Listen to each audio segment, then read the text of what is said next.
بسم اللہ الرحمن الرحیم۔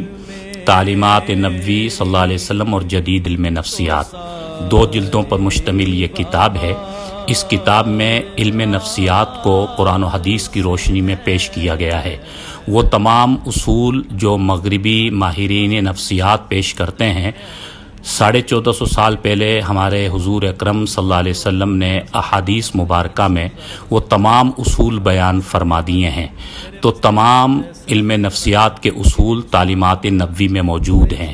2 جلدوں پر مشتمل کتاب میں اسی بات کو ثابت کیا گیا کہ علم نفسیات کا بانی بھی اسلام ہے۔ جس طرح علم سائنس کا بانی اسلام ہے، علم نفسیات کا بانی بھی اسلام ہے۔ علم نفسیات کو سمجھنے کے لیے اس کتاب کا مطالعہ انشاءاللہ مفید ہوگا۔ 1100 صفحات پر مشتمل الحمدللہ یہ میری کتاب ہے، تعلیمات نبوی اور جدید علم نفسیات۔ اس کا مطالعہ کیجئے اور علم نفسیات کو قرآن و حدیث کی روشنی میں سمجھیے۔ اللہ تعالی ہم سب کو تعلیمات نبوی کو صحیح سمجھنے کی توفیق نصیب فرمائے، آمین۔ السلام علیکم ورحمۃ اللہ۔